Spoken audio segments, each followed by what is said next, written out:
Hey guys, and welcome to another video on some of the most hilarious phonies or non-words that have ever been played in Scrabble.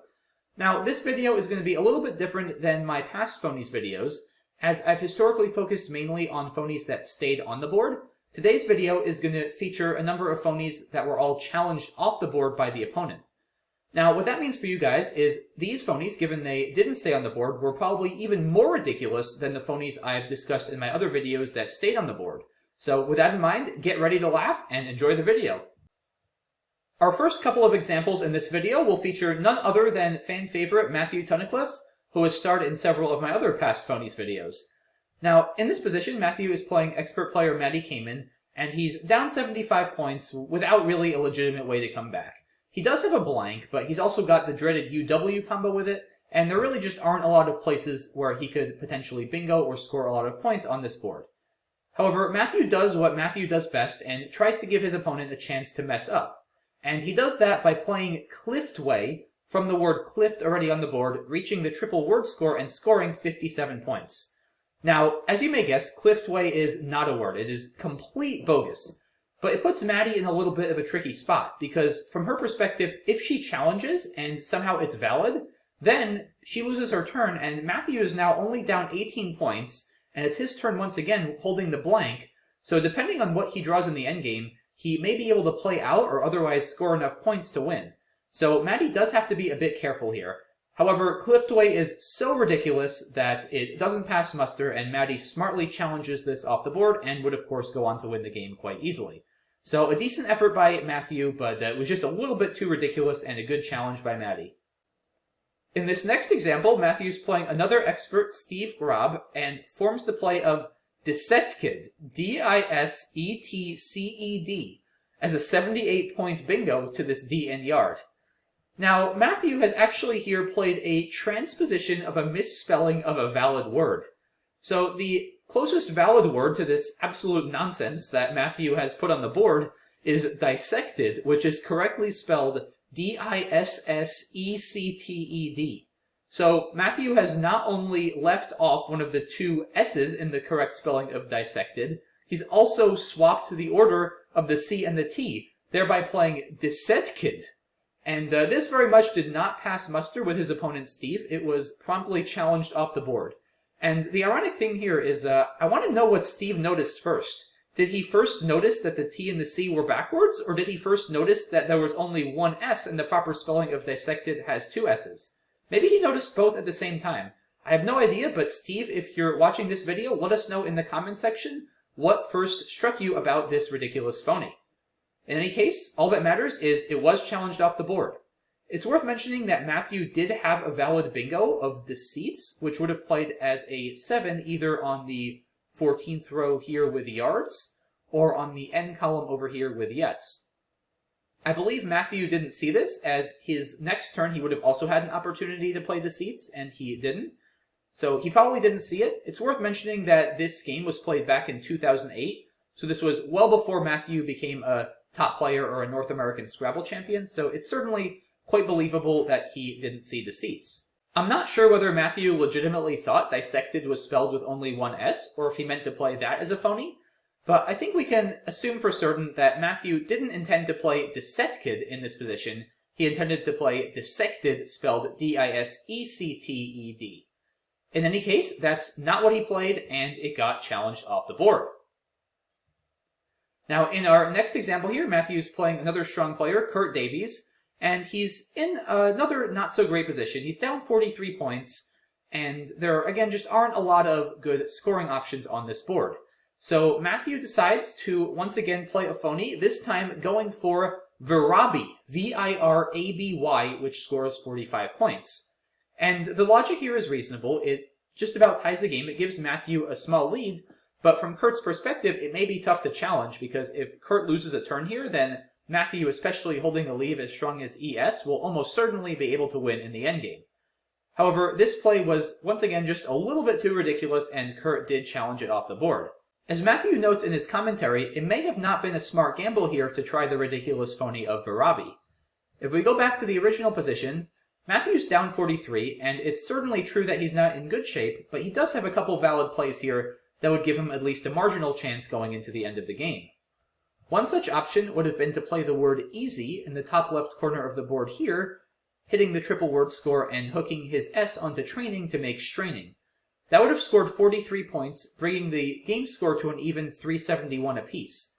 Now, the problem is that would empty the bag, so it would give Kurt tempo in the endgame and also keep the not-so-great leave of IRV.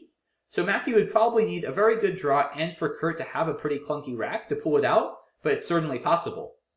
Another option for Matthew in the original position might have been to play the word ya next to the M and B in num, making mai and ba, scoring 28 points. This scores a bit less than easy, but keeps a much better leave, including the S for possible plays with straining next turn, and also doesn't empty the bag. Leaving 2 in the bag would have made Kurt's task a little bit more complicated, so that might have given Matthew some better chances as well. Either of these plays wouldn't give Matthew great chances. He'd certainly still be the underdog going into the endgame, but they probably would have given him slightly better chances than getting this ridiculous phony of Varabi by Kurt. In any case, it was certainly a valiant effort, and Matthew has gotten away with such plays in the past, so I can't really fault him for trying, but well played by Kurt to challenge that off the board. Our next example here features 2 other top players who have both appeared frequently in my past phonies videos, Jackson Smiley and Matt Kanick. This game has started off quite poorly for Matt. He's already down over 150 points, and he just had to exchange tiles after drawing the dreadful 000 on a 3-tile pool. To make matters even worse, Jackson has the X and plays it for 72 points with the word axes. However, there's a slight problem here. The S in axes has been hooked to the word jewels already on the board to form the word Juleses. And Matt does notice this and quickly challenge it off the board. All Jackson has to say, accurately and succinctly, is, "I messed up." And you might ask, that's reasonable, everyone makes mistakes, but how could Jackson have reasonably thought Juleses might be a word, or possibly thought that Matt might think it would be a word?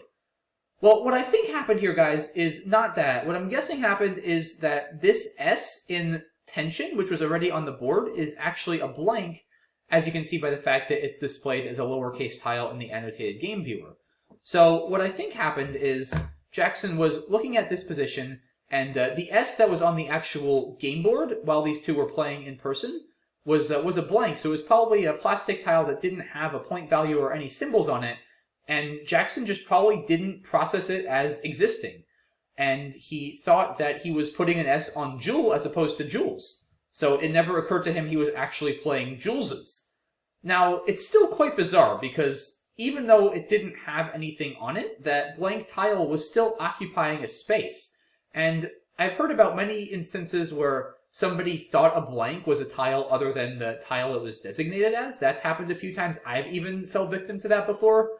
But I don't think I've ever seen another case where someone just legitimately didn't think a blank existed at all and hooked the tile onto a word with a blank thinking the word was the word without the blank there. I've never seen another case of this happening. So pretty wild, and once again, Matt did notice and challenge it off the board.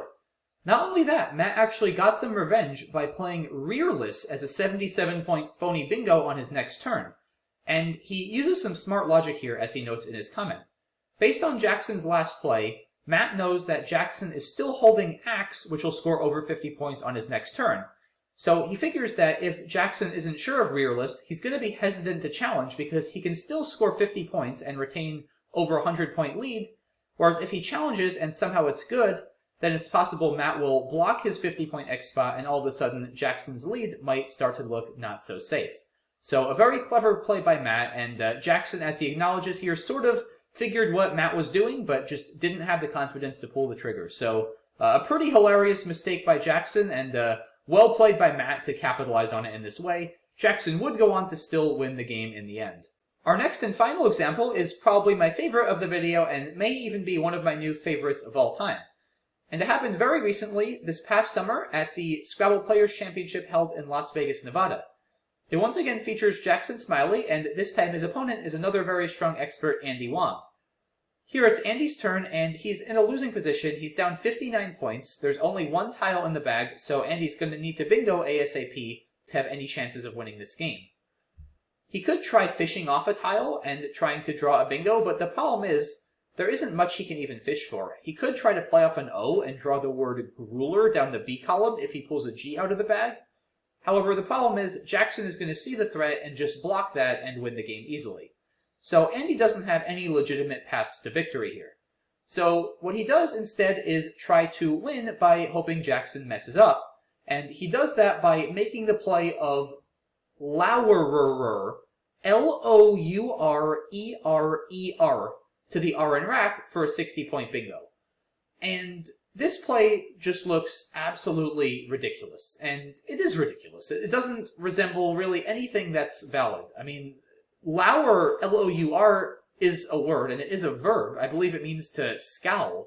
But Lourerer isn't even a word. Like, Lourerer could be believable as somebody who lowers, but that's not even good. And it's not an adjective either. Like, lourist is not good. So you'd have Lourerer as, like, somebody who lourers, but lourer would already be somebody who lowers. So a lourerer is somebody who lowers, but you can't even be somebody who lowers because lourerer isn't even good in the first place. So I don't know if anything I just said makes any sense, but I mean, nothing about this word makes any sense either. However, there is actually one thing that does make some sense, and that has to do with the logic behind Andy's decision to play this. And the logic here is the same logic that was the underpinning of a lot of the plays that were featured in my first ever phonies video from Matthew Tunnicliffe. And the idea is that if Jackson challenges and somehow it's valid, then Jackson's actually going to lose the game. Because with this play, Andy actually takes a slight lead. He takes a 1-point lead. And Jackson did, it goes without saying, Jackson did challenge this off. However, as we see from his rack here, B-G-I-L-N-S-S and the unseen pool, Andy drew an O after he played Lourerer. So if Jackson challenged and somehow it stays on the board and Jackson loses his turn, then Andy would have just played out anywhere with his O in this position, gotten some extra points from Jackson's rack, and won the game easily. Jackson could have chosen to let Lourerer stay on the board and still won. He could have played something like Blings on the 6th throw here, making the two-order word SH, which would have easily scored enough to outrun Andy after he played out with an O. However, as I mentioned, this play was just so ridiculous that even with the game on the line, Jackson was entirely confident that it was not valid, choosing instead to challenge it off the board and rack up some extra spread. Now, I thought Jackson's comment here was really funny. He says, sometimes unchallengeable phonies are unchallengeable. And what he's getting at is the fact that Lourerer is technically an unchallengeable phony in the sense that if Jackson challenges and somehow he's wrong, he risks losing the game. So that's what we would refer to as an unchallengeable phony, and those are the type of plays that Matthew Tunnicliffe is famous for, as I've discussed in past videos. However, in this particular case, the unchallengeable phony was unchallengeable. So unchallengeable is a double negative. That, of course, means it was challengeable, as Jackson did indeed do during the game.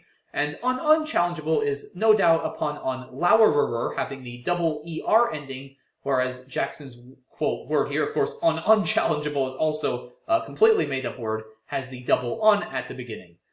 So pretty funny stuff, and it actually got better here. Jackson exacted some revenge by phonying himself with brack, making a B-hook on rack, playing the word bins and brack, which stayed on the board. Andy would now play just Lour, which is valid, and Jackson would go out with logs, winning the game by 82 points.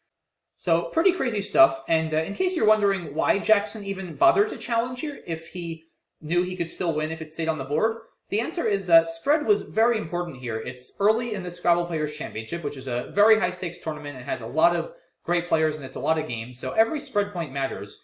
And as I mentioned, if he lets Lourerer stay on the board and just plays Blings, he's going to win, but he's only going to win by a couple of points.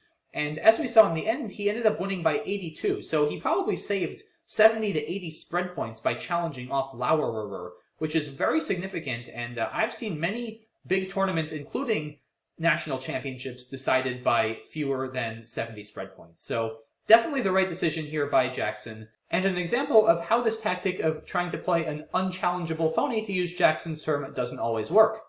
I've had several folks ask in the comment section of past phonies videos, why doesn't everybody who's in this position, why doesn't everybody who knows their opponent is going to have to risk the game to challenge just play the most ridiculous word possible.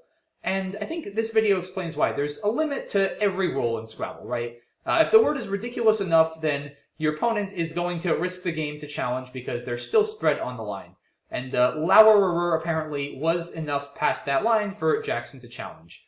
So this tactic does work sometimes. We've seen Matthew Tunnicliffe use it successfully several times. We also saw Matthew use it unsuccessfully several times earlier in this video. And we've also seen now several other examples here, including this one, of it being used unsuccessfully. So like I said, as most things are in Scrabble, it's a double-edged sword. Sometimes it works really well, and sometimes it doesn't work at all, and it ends up not only making you look a little bit silly, but also costing you some more spread points yourself. Because, for instance, here, if Andy had played something valid as opposed to Lauerer, then he almost certainly would have lost by fewer than 82. He probably would have lost by only about 50 points and saved himself some spread points as well.